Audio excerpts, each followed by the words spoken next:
turn strong. How you gonna get Spring Bay, what's up? like no F you. nigga? A back can't get you out of this one like no nigga. Oh, what the fuck you just getting in the crib now like no nigga? I got a boy nigga. Why the fuck am I so goddamn simple? Everything you do makes me breathe. Make it so loud. Say it's not good, but that deep simple. I somehow always end up wanting to kiss you. Why the fuck am I damn simple? Turn strong. Everything you do makes me breathe simple. Say it's not good, but that Pull down. simple. Fuck it is. I somehow always end up wanting to kiss you. What's up, D? Little fingers up, put your hands out. Pull down. Going up in his face, tell a boy bye. Tell a boy bye. Oh, it's great. Tell a boy bye. Detroit. Tell a boy bye. Welcome back, man. I ain't sorry. Hey, Sal. Detroit. I Detroit. ain't sorry. It's Serene. We love you. Hey, I baby. ain't sorry now. You a West Sider. I ain't sorry. Ladies, tell me I ain't thinking about you. It's your birthday. I ain't thinking about you. Hey, Don Pizzle. Dirty, dirty back road. Thinking about you. Go down. Go down. Thinking about you. Obama. Southwell. Hey, hey. What's up, Bill? Twins. Ain't no problem. Southwell. Hill boys, nigga. 501, say what? What is Southside at? Hey, when the house like that, oh God. What it got? Girl, that oh God. I like that oh God. I love that oh God. Now, baby, come on.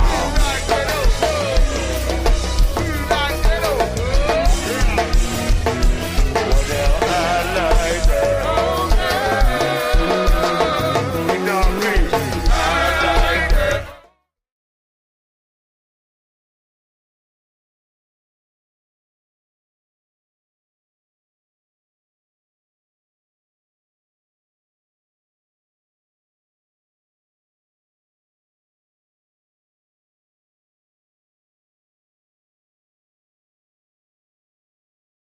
And it's your man DJ D Money. You already know. Party Mode Live. It's the party before the party, and it don't stop. It's never gonna stop. Right here. Make sure you lock in and tune in. I'm watching. I'm watching.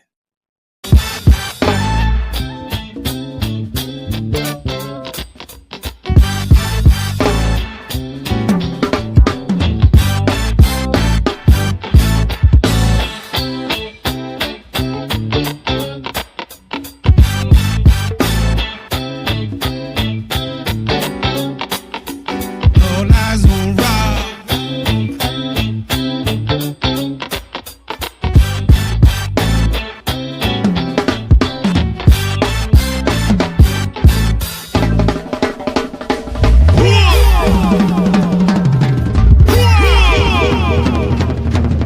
Hey, Eddie G, let's make the booty call, y'all. For those who don't know, but I'm quite sure the whole world knows, this is DC's own. We call this GoGo. Make sure this thing girl worldwide. Hey, I said now don't be shy, show me why. Hey, Big Daddy, Northeast style, let's go. Don't be shy, show me why. Girl, when you're in that out, it's the butterfly. Don't be shy, show me why. Girl, when you're in that out, it's the butterfly. Don't be shy, show me why. Girl, when you're in that out, it's the butterfly.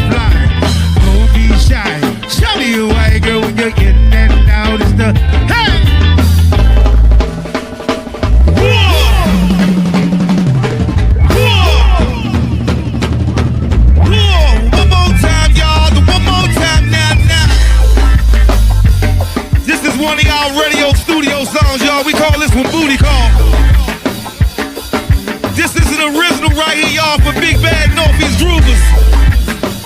Please don't say Northeast without saying Big Bad, you hear me? Don't be shy, show me why. Free my nigga Booby right now, yeah. Don't be shy, show me why, girl, when you're getting that out, it's the butterfly. Come on, don't be shy, show me why, girl, when you're getting that out, it's the butterfly. Yeah, don't be shy, show me why, girl, when you're getting that out, it's the butterfly. Don't be shy, show me why, girl, when you're getting that out, it's the hey.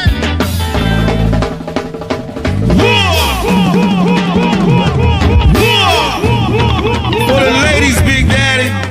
The ladies, y'all. Wait a minute.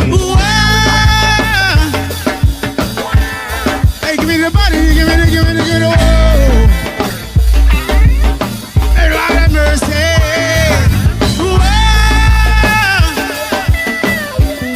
Hey, give me the body. Give me the oh.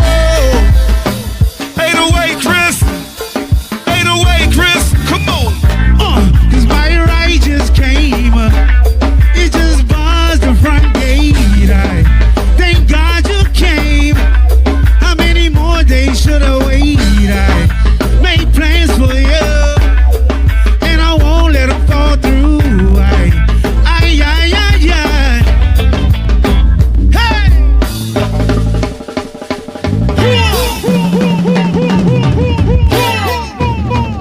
Another original, y'all, to go a little something like this.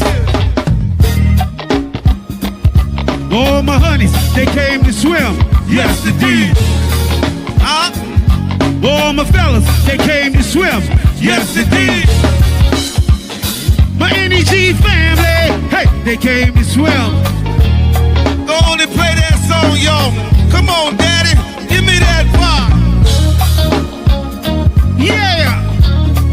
This is the original, ladies and gentlemen. Original music, y'all. On that midnight train to Georgia, skis out. Yeah. Well, that's baby, and that's baby. Never learned to swim. Yes, Lord. I can't catch the rhythm but stroke. Why must I hold my breath? Yeah. Feeling that I might choke. Say, Big Daddy. Cause there is a rhythm, one with the rhythm. Why hold your nose despite your face? With the rhythm it takes to dance to what we have to live through. You can dance in the water and not get wet. Come on. It is baby. All my fellas, they came to swim, yes indeed. All my honeys, they came to swim, yes indeed. Hey daddy, hey, we'll do that dance, y'all. Work with it. And it's your man DJ D Money. You already know. Party Mode Live. It's the party before the party, and it don't stop. It's never gonna stop. Right here. Make sure you lock in and tune in. I'm watching.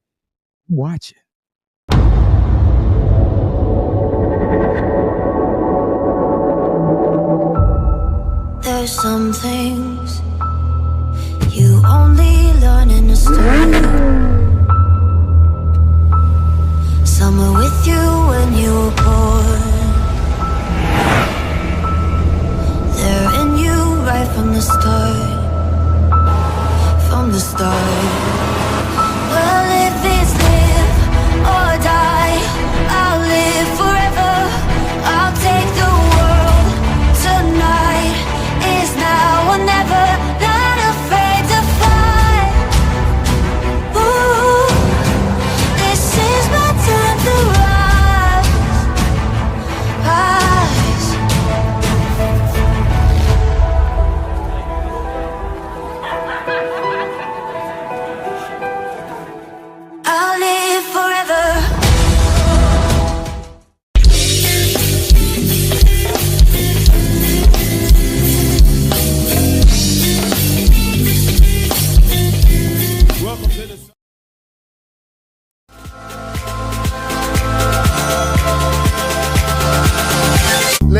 gentlemen, I'd like to take this time to introduce to you. What's up, everybody? Welcome to Party Mode Live. I'm your host, Rick Rhodes. Hey, Junior Mafia, it's where them stars we party. Yeah, hey, Simple City, it's where them stars we party. Yeah, hey, Trinidad, it's where them stars we party. Yeah, hey, Central Ave, it's where them stars we party. Yeah, hey, Cutaway, it's where them stars we party. Yeah, hey, Barry Farms, it's where them stars we party. Yeah, my man Malcolm, it's where the stars we party. Yeah, hey, London Woods, it's where the stars we party. Yeah. Come on, let it ride, let it ride.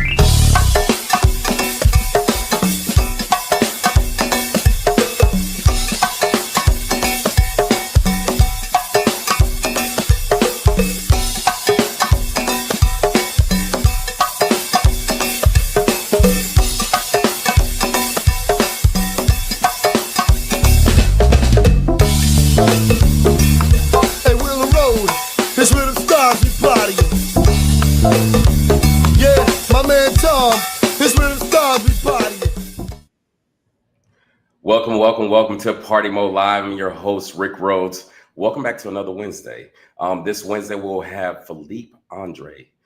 This man is a restaurateur, a philanthropist, a man that has taken, when I tell you, the restaurant business by storm, but also the champagne and Ferrari culture to another level. So stay tuned as we introduce, but we also interview Philippe Andre here on Party Mode Live, the party before the party.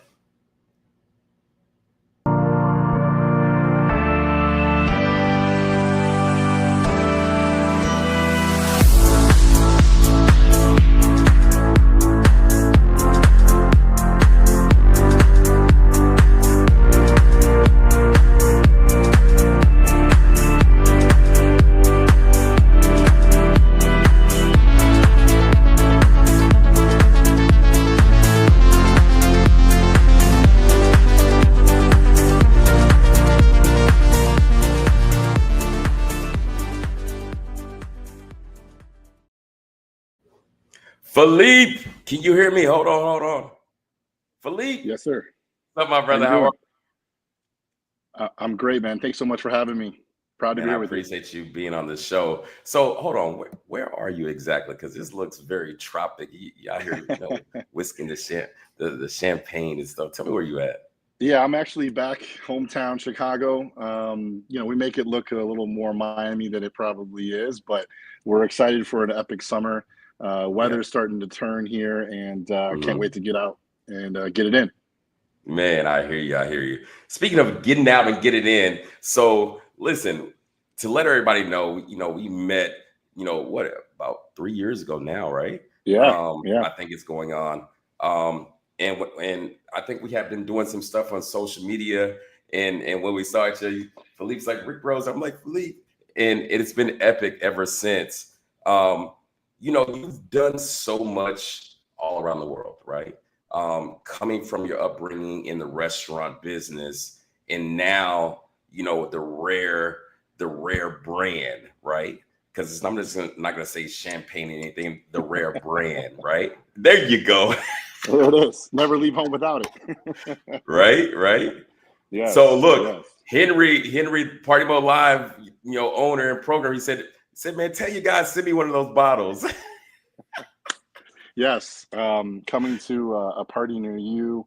No, it's been an amazing kind of last couple of years. And when we first met, it was just the beginning of my kind of exploration of blending my passion for motorsport, Ferrari, and my passion for champagne. And we met in Naples at the Cars on Fifth event, and that was a unique spot. I mean, there was not a whole lot of folks that looked like us over there, but we definitely threw a party that everyone wanted to get a taste of, and that's the beauty of this community when it comes to wine, when it comes to Ferrari, is I feel very much comfortable in my own skin in those types of environments. And you know, you meet people from all walks of life that encourage you to keep going, to keep pushing, and it makes the juice taste so much sweeter, if you know what I'm saying.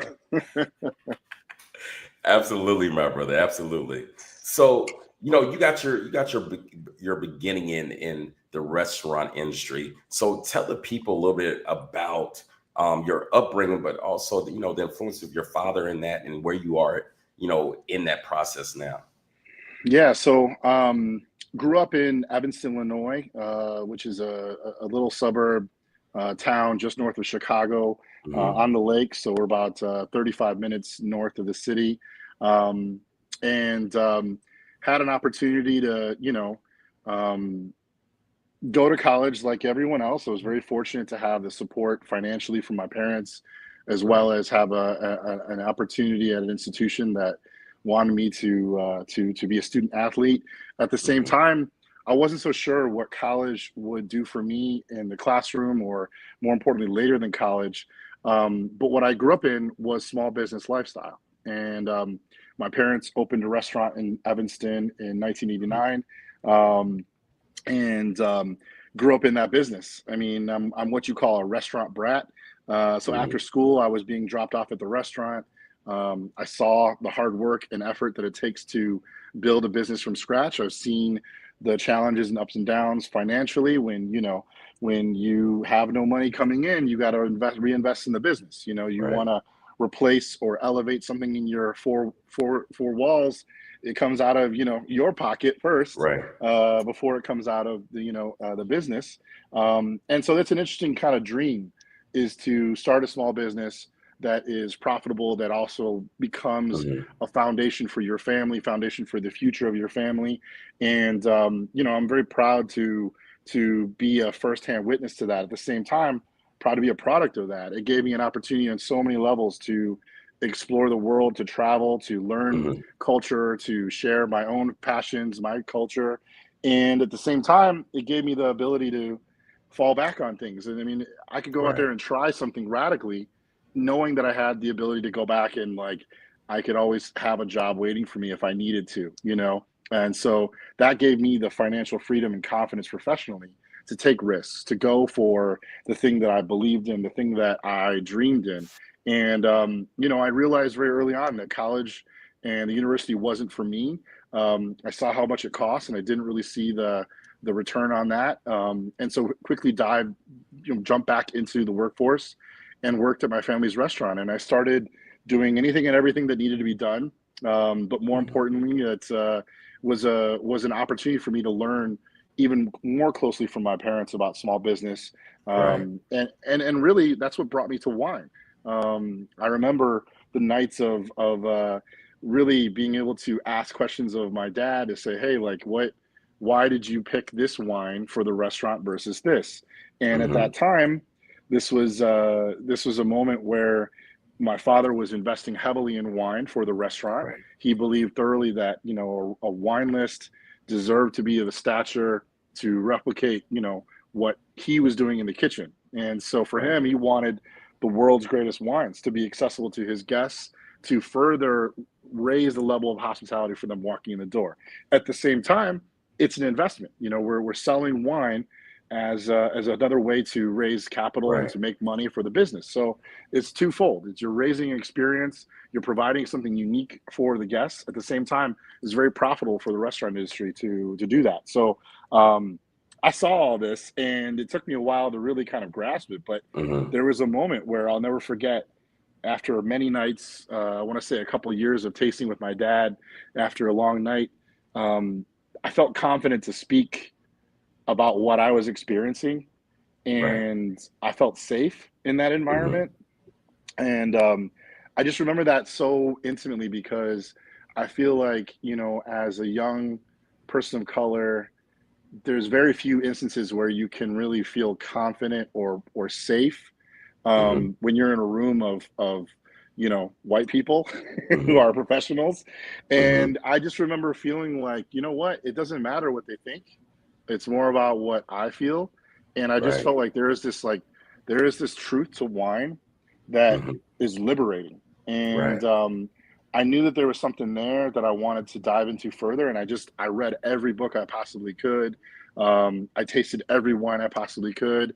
I went on a complete, like, just complete dive into the culture of production over the next 5-6 years, and quickly found myself in a position at my family's restaurant where I was really overseeing the program, developing it, and really kind of taking the charge in terms of service and hospitality at the restaurant. So it was an evolution of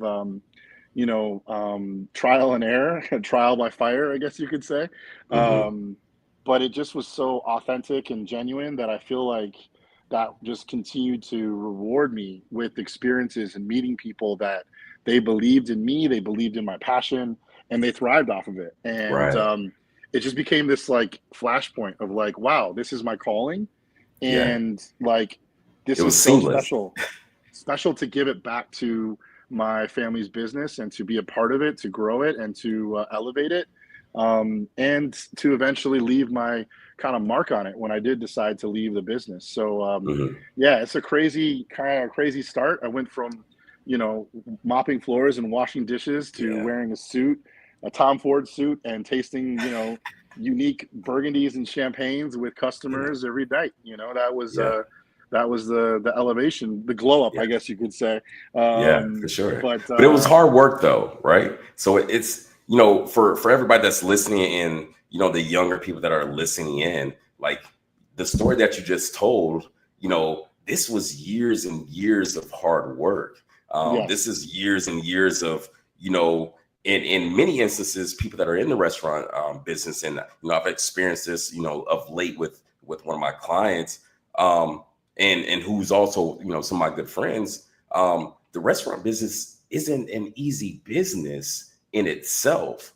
And so to weather the storm and get all the experiences that you've gotten through that, and then to move on to what we would say is, the rare brand, right? So tell the folks a little bit about that as well, and in your transition from the restaurant business with your family into that. Yeah, well, I mean, for me, it's it was a grind. At the same time, I realized that, we were a small business, and the opportunity for me to, financially think about myself long term or a real career, I just felt like there was a turning point where I had to take a risk on myself, which was to leave a very stable, career in my family's business. But I always was like, if I don't go for it now, when will I ever have the time to risk it? And so again, I think the greatest gift my parents ever gave me was that ability and confidence to leave, and I think that's something that's very scary. You're in a vulnerable situation. And I remember taking my first leap of faith, which was working out in Oregon. I took an apprenticeship, an internship working for a winery, a vineyard out there. And, I had no plan or timetable really to come back to Chicago or what my next step was.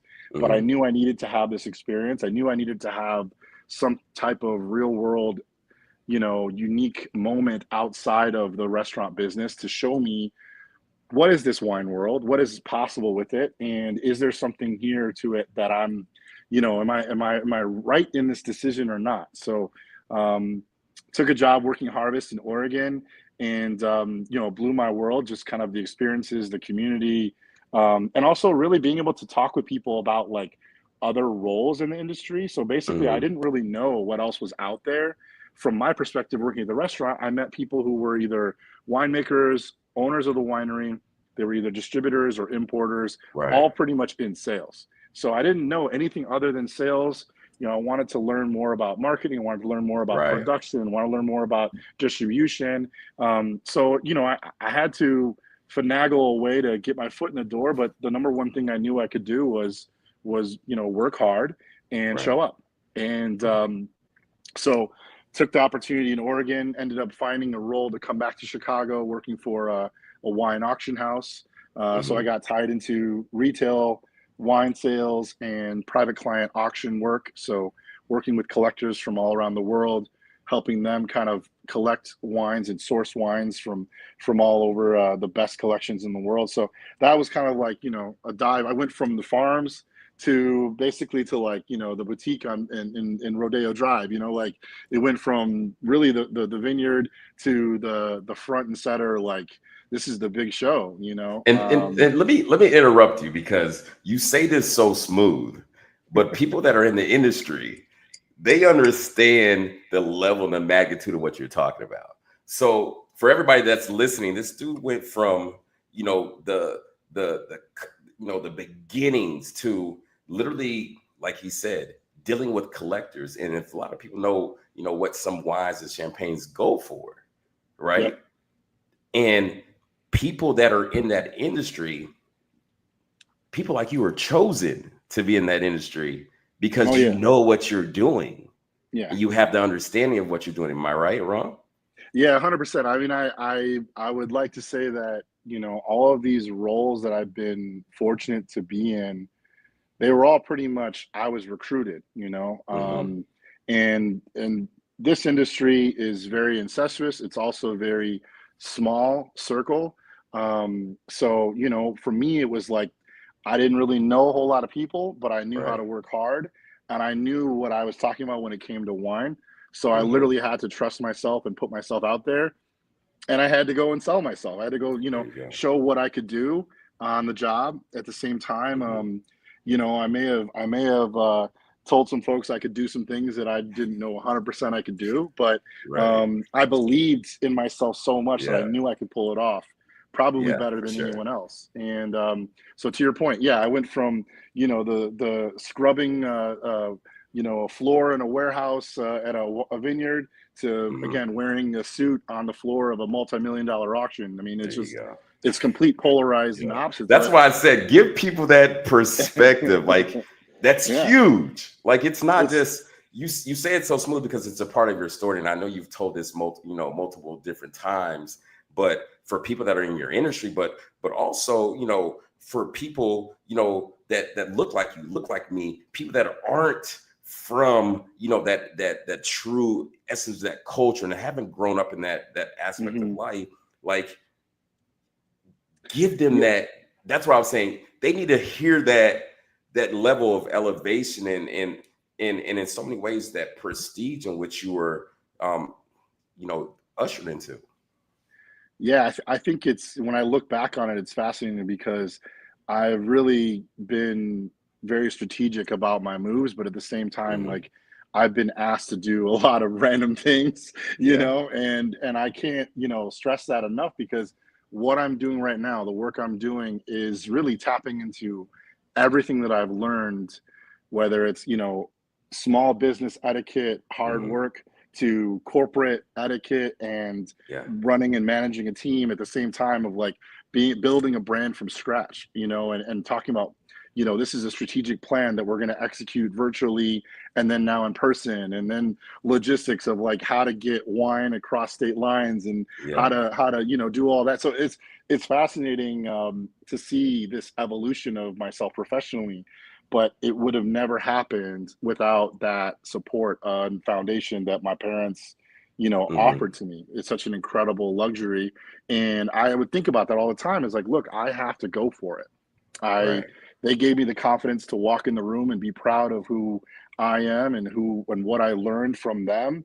And I think that's the greatest, you know, opportunity that I think I've been given.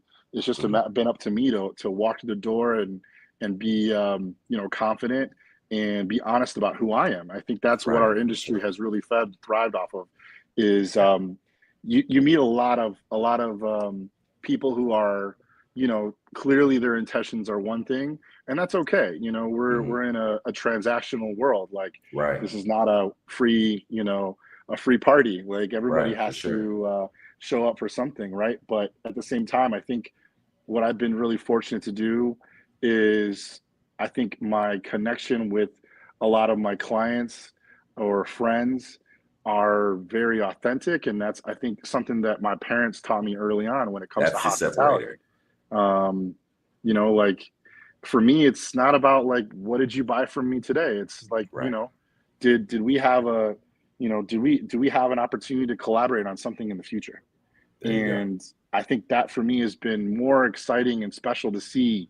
Like this year for me, man, I am on an absolute like tear. I mean, this has been a record year already for me. This record quarter, I just closed it, and I'm like, how did I do this? I'm looking back right now on my last 3 months, and I'm like, how did I pull this off with the climate that we're in financially and economically, and just the state of our business is really not good, and yet I've still been able to create opportunities and sales that have been in motion for years. I mean, these are connections and relationships that I've been building for years. Yeah. And what I love about that is it's so authentic, and it makes me feel confident knowing that I'm taking care of my team. Like our squad is great. It's passionate and it's real. Like Absolutely. That's what means the most to me on that level. So I totally agree with you, because I think for me and you, and we'll take a quick break after I say this, I think for me and you, what leads us into a lot of our networks and us doing business, and this is what I got from you as well, and I kind of, I feel the same way about myself, is that we can walk into whatever room, right, confident in who we are, right, and get along with anybody, and and have that, that like you said, that authenticity, right? And I feel like that's what has, what you're saying, which is, consistently, elevated you in what you're doing, and myself as well, is when people recognize that authenticity, right? It opens up so many other doors, no matter, our color, no matter, how we look, whatever. Like, me and you, we got the dreads, crazy hair, all, and no matter what room we walk into, like, people greet us with a smile. They greet us with, wanting to know so much more about us. And I think that's what, in many ways, how we connected as well. Yeah. I mean, all I have to say is, like, I've been very fortunate to be supported for who I am. And it's fascinating to look back at my professional pictures, because like 10 years ago, I was very clean cut. I was buttoned up. I was in a 3-piece suit, wearing a tie every day. And slowly but surely, I just became a little more me and a little more confident with being me. And I continue to see a momentum of support and response for me leaning into who I am and more of me. And now it's just like, I'm no holds barred. Let it like, do it. It's all just free flowing now. So and I love that, because again, I love my team, man. Like, people behind me are down, and they're behind me because they really care about me, and they know that I care about them. And that's the name of the game, man. Absolutely. Yes, sir. Look, we're going to take a quick break. Listen, when I tell y'all I met this guy in a Ferrari flag, a color of his shirt, glasses, and he was like, listen, we'll be right back, and we'll talk a little bit more about, his presence in the Ferrari industry, and, and what he has going for. Next up on this video break, Crank Caviar, In the Air Tonight, Phil Collins cover. We'll be right back with Philippe Andre. I'm Rick Rhodes. DC, Maryland, Virginia, everybody around the world. This is Sunny in the City from 96.3 WHUR, and you are watching and listening to Party Mode Live.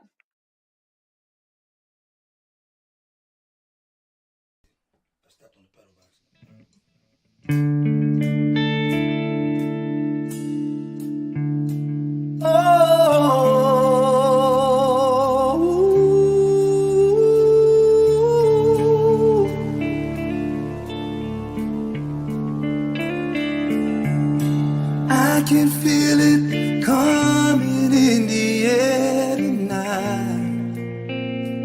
Oh Lord, I've been waiting for this moment for all my life. Oh Lord, yeah. Oh Lord, oh Lord. Well, if you told me you were drowning, I would not lend a hand, no. your face before my friend, but I don't know if you know who I am. Well, I was there and I saw what you did. I saw it with my own two eyes. You can wipe off that grin. I know where you've been. It's all been a pack of lies. I can feel it coming in the air tonight. Oh Lord, I've been waiting for this moment for all my life. Oh Lord, oh Lord, yeah. I remember, yeah. I remember,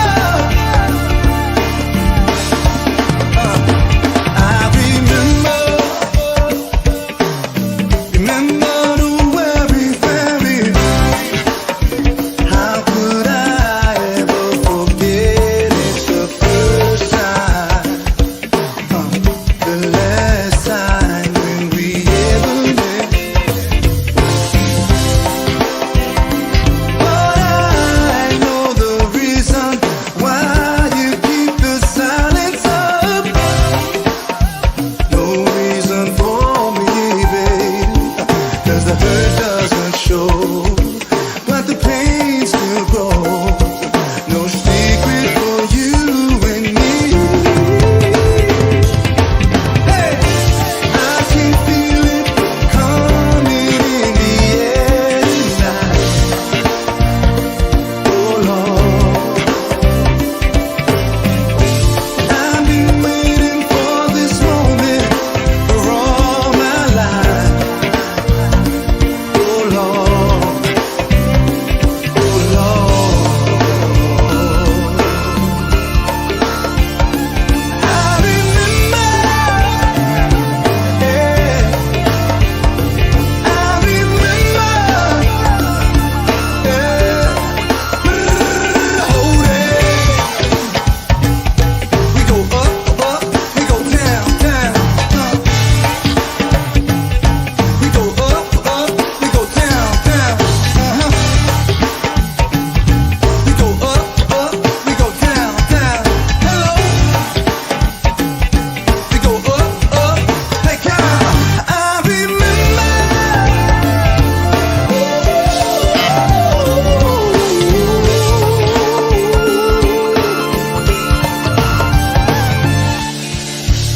I can feel it coming in the air tonight. Oh Lord, and I've been waiting for this moment for all my life. Oh Lord, oh Lord.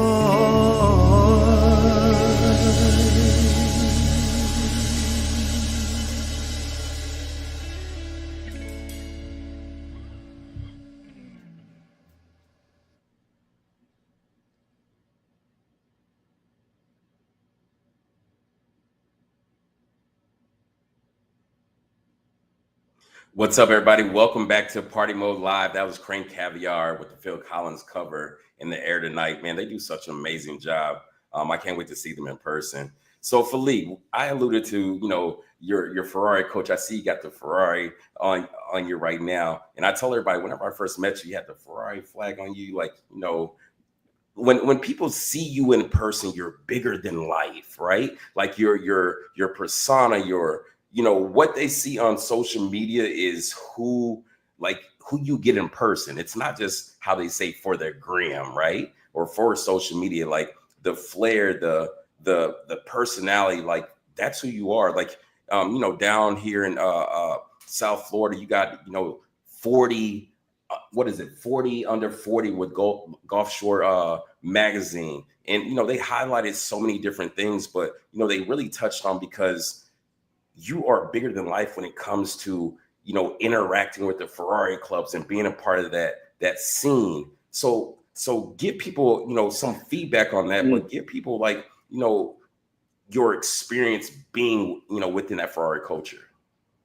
Yeah, well, this is something that I was born with, I guess. My father took me to the racetrack when I was 3 or 4 for my first time, and getting a chance to experience motorsport was something that just always stuck with me from an early age. You know, like Ferrari for me has always been the pinnacle of success, the pinnacle of precision, and it is by far the most, you know, decorated racing team. And there's something about what they do and their cars that have always stuck out to me. I'll never forget, you know, a birthday party being given a toy Ferrari, and knowing exactly the model and, you know, the specs about the car. And I'm like 5 years old and I already know all these things, you know, and so I attribute that to my father and his passion for engineering and design, and obviously just his curiosity with things that go really fast. And I have to say, by the way, that jam we just listened to was amazing. There is an incredible connection between Ferrari and that song. For some people that maybe don't know, there was a show back in the 80s called Miami Vice. There you go. There's this iconic scene where the two main characters are, you know, they got to go catch the bad guy. And they played that song. And Michael Mann is the director, cinematographer. So the shot is very iconic and just like, man, it's a classic. That scene with the black Ferrari Daytona that they had, it was just like, man, these dudes mean business, and like, you better watch out. They meant business, and they had the lifestyle, right? Oh, like what is it, Don Johnson and them back in the day, right? Yeah, man. I mean, that was definitely a vibe and a culture that we will never see ever again. Ever again, probably. But you know, I grew up with that as like my father being passionate about that culture, and just more importantly, seeing people who are, you know, I hate to say like breaking rules, but shattering, you know, kind of boundaries. I think more than anything, right? To think of 2 police officers riding around town in a Ferrari, you know, doing their business, but doing it extremely only in Miami, bro. I mean, look, I sell champagne, like, and I deliver champagne in a Ferrari. Like, it's the same thing. It's the same thing. Like, of course, you know, why would I ever choose something else to be my delivery vehicle? You know, it's the pinnacle, right? So if we have the pinnacle of champagne, we got to have the pinnacle of delivery. Absolutely, right? You know what I mean? And you know, to touch on your question about the culture and the community, I think I was saying earlier about just like, I feel like when I'm in a Ferrari event or, you know, something associated, like, I know I can be myself, even, you know, and I have a connection with other Ferrari owners that I will never have probably with a lot of other people. And it reminds you of wine. Like, when I see my other wine ninjas out there that are doing their, you know, their special ops, their covert works, and we joke and post pictures of like the crazy stuff we get to open and drink and share with our friends and clients. It's the same thing with Ferrari. Like, to be able to open my door of my car and let, you know, a father have his son or daughter come and sit in my car is like, it's amazing, because I know that like this was what I had an experience, and it changed my whole perception as to what was possible. I never thought this would be possible without seeing it firsthand and without pushing myself to achieve it. And so I think, you know, what I would encourage and what I always challenge, you know, the young folks and my mentees is like, find your Ferrari. Like, it doesn't need to be Ferrari. It can be anything else. But find that pinnacle. Like, find that pinnacle and lean into it and push for it. Like, you know, I can't guarantee that it's possible, but, you know, there's a lot of things that I think I've proven to myself that I would have never dreamed were possible. That why stop now? You know. Why stop? So, in you saying that, let's segue into your philanthropic work, right? So, you know, you you do so much. So tell the people about your philanthropic work and how you know what. And I think you just kind of alluded to what motivates you and what you do as well. Yeah, I mean, for me, community is everything. You know, I realized at a certain point that I was no longer the youngest person in the room, and I needed to be more vocal about my experience, about opportunities that I think would be possible for others, and I wanted to share my knowledge. I mean, my experiences are unique. At the same time, they can be very valuable to others. So mentorship is a really important thing for me, to be able to pay it forward. But ultimately, I look at our community in terms of wine professionals, and I see that there's, you know, a lot of times we're very fragmented because we're a small group. We're, you know, our sector when it comes to wine professionals or sommeliers, there's usually like one of us at a restaurant, if not maybe one for multiple restaurants. Right. So, you know, there's not a whole lot of us out there, but we're a big part of the industry, and we need to share knowledge. We need to rally around each other to support each other, and also in times of need, we need to step up for each other. And during the COVID crisis, and I was asked to join the board of a foundation called the United Sommeliers Foundation, and it's a board of, I mean, absolute wine Jedis. These are, you know, the who's who, and the absolute like best in our industry, the most amazing people that are incredibly multidimensionally talented, at the same time very passionate about hospitality and our community. And they know intimately that our community is extremely vulnerable when it comes to financial and health kind of scenarios. So when COVID happened, we had our, you know, the best wine professionals in the world were immediately put out of jobs. And so the foundation was formed in supporting them to basically stay in the game. I mean, there was a lot of people that left the wine industry during COVID because they had bills to pay. They needed to find work, and some amazing talents left the industry for many reasons. But we banded around each other to help cover rent, car notes, medical bills, groceries. I mean, you know, you name it, we've done our best to try to keep people in the game. Typically restaurants, you know, the finances are very brittle, as we talked about. It's a tough business. The hours are long, the margins are razor thin.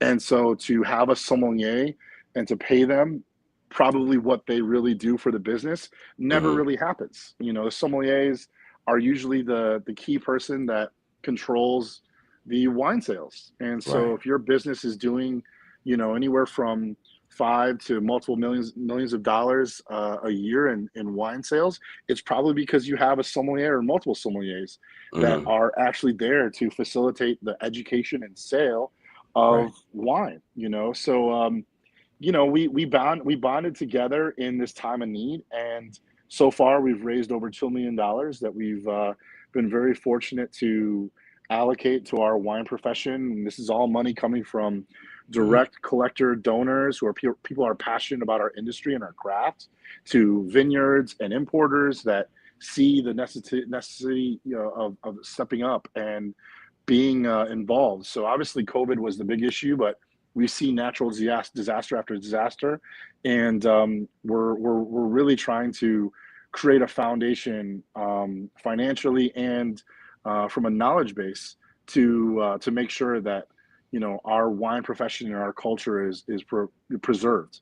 So that's a big deal for me. I mean, it's you know, I'm a little more radical than maybe some other folks, but I think I see the angles of our business from a restaurateur perspective, from a winery's perspective, and you know, I just know how intimately a wine professional can impact the whole industry, one person. So we need to make sure that when people have, you know, tough times, I mean, they got to have a safety net, and we got to be there for them. So that's been a huge part of my my free time, I guess you could say.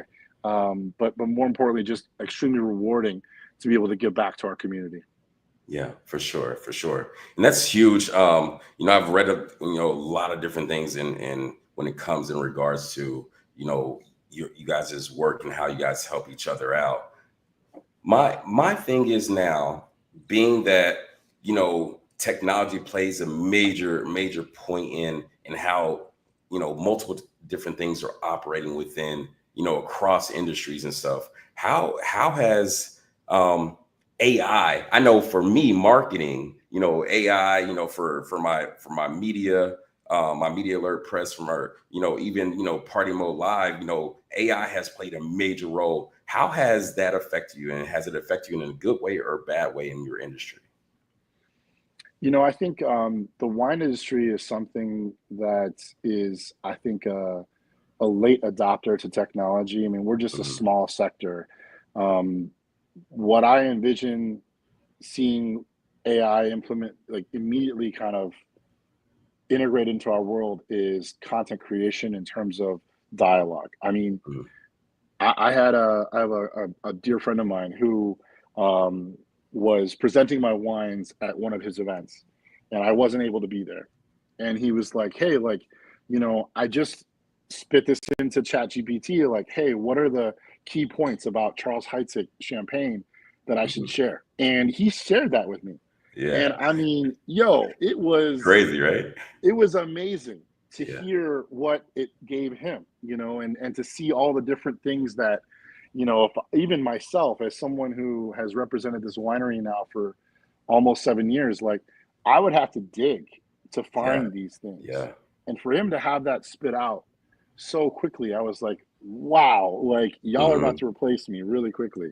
So I think when it comes to, providing information and like tech information, when I talk about it, like, as in like the specifics of how it's made, where it's grown, why is it unique, why is the property different, those are important things that can help you like easily find all that information out quickly. So I think what it shows me is that we need to be on our shit, because somebody else is about to be hungrier behind us that will know more than us, at their start, which I absolutely love, because man, I want more and more young folks to come into this industry. I think there's so much potential. At the same time, it scares me, because I'm like, man, there's some people out here that really don't know what they're talking about, but they're reading from a script. And so, there's two sides to that coin, I guess you could say. So that's just my only like general concern with it. The AI video is wild too. Like, I need to do like a video of like me and like Bron and like a bunch of folks and put it all together, right? I mean, spit it out. Like, maybe one day it'll come true, right? I mean, if we had a crew of the who's who, that'd be amazing. But I think it's exciting. I'm always curious to see how technology can really, make wines more accessible, to make our passion and our knowledge more accessible. I truly believe that, like, when I was working at my family's restaurant, I was this like, I hated this term, but I was a gatekeeper of the experience. Like, if you didn't ask me the question, I couldn't really talk, right? I couldn't really share with you. And because the moment you don't ask me the question, now you're like, I don't want to hear this. Like, we're not here for that. And that's okay. And that's the, I guess, the dance, you could say, between, a wine professional or a server to a guest at a restaurant, is like, we're trying to provide the optimal experience, but we can't really know until you ask for this or that. Like, we can't read your mind. So I think if there's a way that technology, for instance, AI, can make information gathering and make information more digestible for the general consumer, I'm all for it. The more that my consumer knows before they walk into my restaurant, or they come to our winery, or before they taste my wine, that just puts us in a better position. Right. Like, if you know how long and how hard it takes to make this wine, you'd be like, dude, for $300, that's a deal. Like, I know that's a steal, right? So it just gives me, I think, a better advantage ultimately. But then again, we're talking about historic properties and historic brands of integrity. We're not talking about these fabricated brands that come out of nowhere, and they are created with AI. So let me interrupt you. So in you saying that, right? You talk about these brands and stuff that come out of nowhere real fast. Tell me, like, what's the state of how you feel about the champagne, the wine industry? Like, you know, when you see these brands that just pop up out of nowhere, and they don't necessarily even have the, you know, the, how do you say it? The status or the history of the, you know, the true essence of the wine industry, the champagne industry, but they have tons of money when it comes to marketing and all these different things. What, like, I think, give me your stance on that. I think the hardest thing is to see the small guys who are doing it right, starting up, you know, the mom and pops or the hustles and flows of the industry being overrun by like the big kind of corporations that pump a ton of money into a brand and just completely barrel through the industry. So for instance, I want to show you, this is one of my guys' wines here. This is a German Riesling made by a dear friend of mine. So proud of him. This is a black-owned winery that is coming from Germany. I mean, this is a dream come true for our ancestors here. Connect us so I can have him on the show so we can talk about it. This wine is fire. Sure. It's fire. We got to make sure that we promote this. Like, there is there's no corporate money behind this. This is all blood, sweat, and tears, and this is passion, and this is history all coming together. Wow. So for me, that's what I love to showcase and celebrate anytime I can. But you know, as a wine professional, I'll tell you right now, it's very easy to spot the boo-boos versus the real deal. So you have any questions about these brands, holler at your boy and I'll tell you real quick. Yeah, for sure. For sure. So as we move on, we're going to end the show, but tell people what you have going on, where they can find you, and then give them your social media handles as well. Yeah. So, man, thank you so much for having me on. It's been incredible to chat with you and to see you again. My next big event is going to be Miami F1. We're going to be representing our champagne at the Champagne Garden on track at the Miami Grand Prix. So we have 3 days of champagne debauchery and deliciousness all at the same time. If you guys have never been to an F1 race, this is the perfect one to do it because your boy will be there pouring plenty of champagne. We start on... You're tuned in to Party Mode Live, the party before the party. Follow us. So it's Cinco de Mayo weekend, and it's going to be an incredible weekend. So if you guys haven't been, you got to come through. Check out the campus pass. It's like $450 for the weekend. Yeah, come through, please do, bro. We'll talk. I need to get down there. Yo, man. I mean, it's amazing. If you've never been to a race, F1 is the place to be, and to have that experience with a glass of champagne, there's nothing else like it in Miami. You know how much I love that town, the culture, the energy, all of that comes together. We do a big event at 3 o'clock every day. We call it Champagne O'Clock. I'll be pouring a big bottle of champagne on stage with the DJ, cranking up the jams, and we're just going to celebrate. You know, that's how we know how to do. Yeah, sir. Absolutely. Yeah, I'm going to have to come. I'm going to make my way. My man. You know, I'm only about like 2 hours away. I'll make my way. Please do. Please do. Yes, sir. For sure. So look, before we get off, can we get from you your name and tell people that this is Party Mode Live, the party before the party? Yes, sir. I'm Philippe Andre, a.k.a. Nixam, and this is Party Mode Live, baby. Coming at you.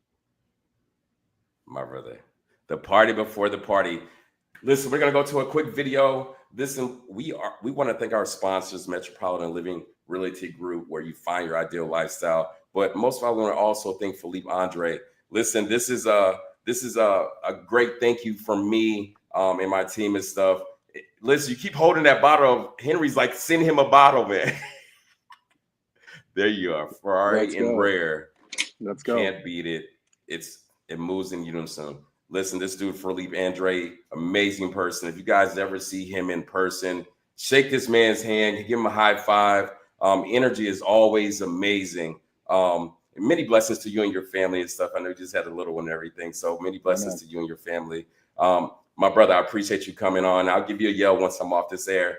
But everybody, this is Party Mode Live, the party before the party. I am your host, Rick Rose. Here we are with Philippe Andre. Many blessings, brother. Thank you so much. Are you looking to find your ideal lifestyle? At Metropolitan Living Realty Group, we are the premier realty group who put you first. Our boutique real estate firm is comprised of an elite team of experienced, knowledgeable, and dedicated real estate professionals focused on your success.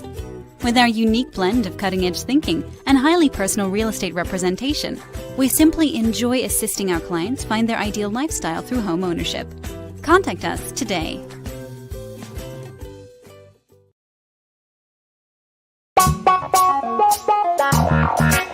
Let's go! I bring to the stage, in my opinion, one of the greatest singers in the DC area. Pair one! Let's go! Let's go!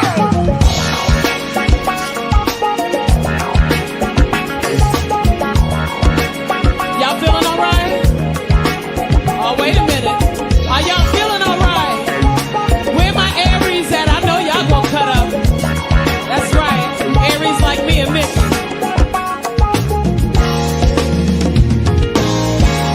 Let's go, y'all. Let's work, y'all. Hell yeah! Captured effortlessly. That's the way it was. Happened so naturally. I did not know it was love. Next thing I felt was you holding me close. What was I gonna do? I let myself go. Now I'm flying through the stars. Night will last forever. Yeah, yeah, yeah. I've been waiting for you so long, yeah. Knew just what I would do when I heard your song. You filled my heart with a bliss. You gave me freedom. You knew I could not resist. I needed someone. Now I'm flying through the stars. Night will last forever. Sing it for me, y'all. Ain't nobody loves me better. Makes me happy. Makes me feel this way. Ain't nobody, nobody loves me better than you.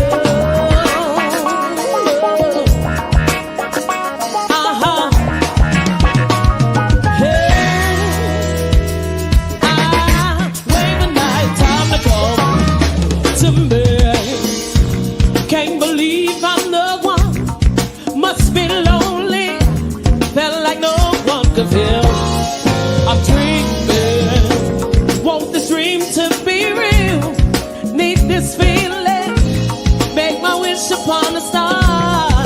Night will last forever. Y'all boy. Nobody that can make me feel this way. This way. I said nobody, baby. Nobody makes me happy.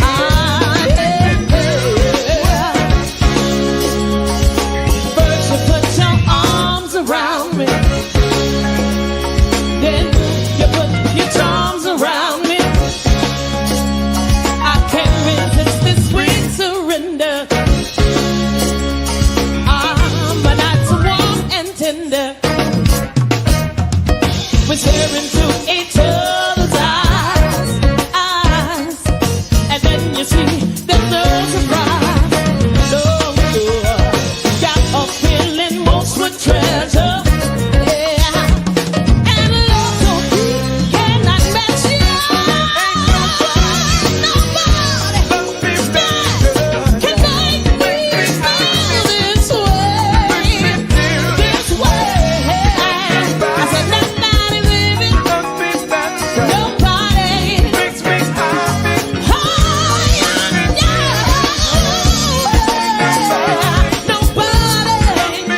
God damn. Show your love for Pam Ward, y'all.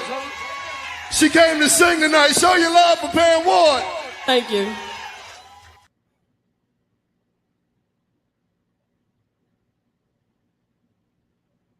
Everybody, another epic show with Philippe Andre. I am your host, Rick Rhodes. You are now tuned into Party Mode Live, the party before the party. Listen, Philippe, amazing brother.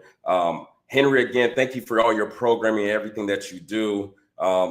If nobody knows, all your video breaks, all the stuff that you see, this is Henry, one of the owners, and I've been behind the scenes doing what they do. So a major thank you to you guys as well. What you saw was Push Play, Ain't Nobody Cover.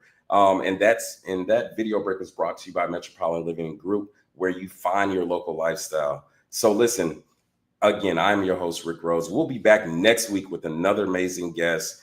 Stay tuned, to our YouTube, to everything that we got going on, our social media channels. You can find us at Party Mode Live across the board. Then on Instagram, PartyMode_live, and as well on YouTube. But also, stay tuned into what I got going on too, at Rick Rhodes_ on all my social media channels. But next week, stay tuned, another epic show. And again, thank you to everybody that tuned in. I am your host, Rick Rhodes. This is Party Mode Live, the party before the party.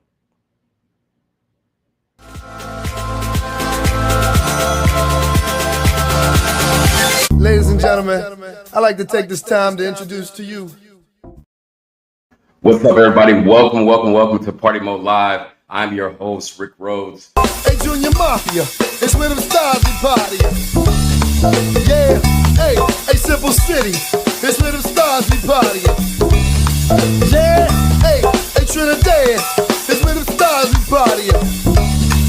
Yeah, hey, Central Ave, it's where them stars we party. Yeah, hey, Cutaway, it's where them stars we party. Yeah, hey, Berry Farms, it's where them stars we party. Yeah, my man Malcolm, it's where the stars be partying. Yeah, hey, London Woods,